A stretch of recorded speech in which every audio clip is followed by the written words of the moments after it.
অসম কলা ৰত্ন বঁটাৰে তিনিচুকীয়া জিলালৈ গৌৰৱ কঢ়িয়াই আনিলে বাৰেকুৰিৰ কণমানি ৰীতাশ্ৰী চাউৰকে। তিনিচুকীয়া জিলাৰ পুনৰ গৌৰৱ কঢ়িয়াই আনিবলৈ সক্ষম হ'ল তিনিচুকীয়া জিলাৰ বাৰেকুৰি অঞ্চলৰ কণমানি নৃত্যশিল্পী ৰীতাশ্ৰী চাউৰকে। গুৱাহাটী উজান বজাৰস্থিত বিবেকানন্দ কেন্দ্ৰত অনুষ্ঠিত এক অনুষ্ঠানত ইণ্ডিয়া ডেভেলপমেণ্ট কালচাৰেল চেণ্টাৰৰ তৰফৰ পৰা ৰীতাশ্ৰীক প্ৰদান কৰা হয় এই সন্মান। অসম ভিত্তিত অনুষ্ঠিত হোৱা এই সন্মান আজৰি আনিবলৈ সক্ষম হয় বাৰেকুৰিৰ কণমানি নৃত্যশিল্পীগৰাকীয়ে। অসম ভিত্তিত অনুষ্ঠিত হোৱা বিহু নৃত্য প্ৰদৰ্শন কৰি সহস্ৰাধিক প্ৰতিযোগীৰ পৰা নিৰ্বাচিত হৈ বাৰেকুৰিৰ লগতে তিনিচুকীয়ালৈ এই সন্মান আজৰি আনিবলৈ সক্ষম হয়। শিশু নৃত্যশিল্পী ৰীতাশ্ৰী চাউৰক আৰু অভিভাৱকে উল্লেখ্য যে বিগত দিনসমূহত ৰাজ্যখনৰ বিভিন্ন স্থানত বিভিন্ন প্ৰতিযোগিতাত অংশগ্ৰহণ কৰি বিভিন্ন পুৰস্কাৰ পাবলৈ সক্ষম হৈছে কণমানি ৰীতাশ্ৰী চাউৰকে। ৰীতাশ্ৰীৰ এই সফলতাত পিতৃ মাতৃৰ লগতে সমগ্ৰ গাঁওবাসী উৎফুল্লিত হৈ পৰা পৰিলক্ষিত হৈছে। ব্যুৰো ৰিপৰ্ট, দ্ৰুত সংবাদ।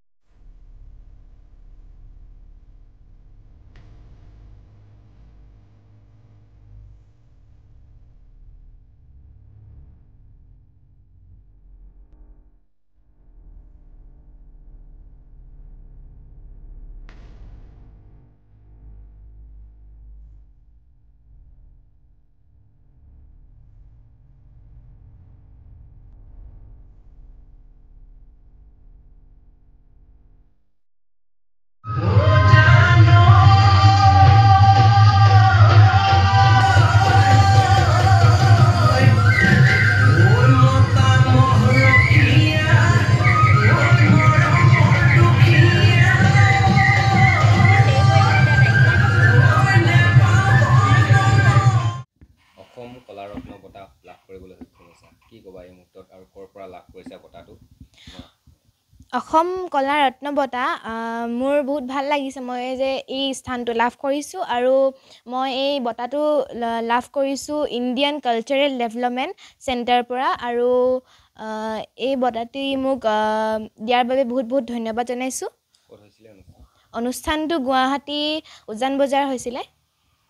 তোমাৰ ঘৰ আৰু ক'ত থাকা বৰ্তমান? মই তিনিচুকীয়া বাৰেকুৰি ছোৱালী হয় আৰু আমি মই পঢ়াৰ ক্ষেত্ৰত কাৰণে মই ইয়াত চাবুৱাত আছোঁ। আৰু কি কি কৰা তুমি? বিহু নৃত্য? মই বিহু নাচি ভাল পাওঁ আৰু মডেলিং কৰি ভাল পাওঁ আৰু সৃষ্টিমূলক নৃত্য প্ৰায় এতিয়া শিকি আছোঁ। পিতৃ মাতৃক কি ক'বা? পিতৃ মাতৃক মই বহুত ধন্যবাদ জনাইছোঁ যে মোক ইমানখিনি আগবঢ়াইছে আৰু ইমানখিনি ষ্টেজলৈ মোক লৈ যাবলৈ বহুত বহুত ধন্যবাদ জনাইছোঁ আৰু মোৰ পিতৃ মাতৃয়েদি বহুত কষ্ট কৰিছে এইখিনি ইমান ডাঙৰ প্লেটফৰ্ম এটা পাবলৈ আৰু সেইটো কাৰণে মোক পিতৃ মাতৃ বহুত ধন্যবাদ জনাইছোঁ। বিহু নৃত্যৰ বাহিৰে মই আজৰি সময়ত মডেলিং কৰি ভাল পাওঁ, সৃষ্টিমূলক নৃত্য নাচি ভাল পাওঁ আৰু লগতে পঢ়িবলৈ ভাল পাওঁ। মই 3 বছৰৰ পৰা বিহু নৃত্য নাচি আহিছোঁ। মই ক্লাছ 5ত পঢ়িছোঁ। বিবেকানন্দ কেন্দ্ৰীয় বিদ্যালয়, লাইপুলি, তিনিচুকীয়া। পিতৃ হিচাপে মই আজি এই মোৰ ছোৱালীয়ে কলাৰত্ন বঁটা পাইছে, অসম কলাৰত্ন বঁটা। এই বঁটাটো পোৱাৰ বাবে মই বহুত আনন্দিত হৈছোঁ আৰু তাই যাতে আৰু আগবাঢ়ি যাওক সেইটোৱে মই কামনা কৰোঁ। কেনেধৰণে আগবাঢ়ি লৈ যাবৰ কাৰণে চেষ্টা কৰিছিলে নিজৰ ছাত্ৰীগৰাকীয়ে? কিমান বছৰৰ পৰা এই ক্ষেত্ৰত আগবাঢ়িছে?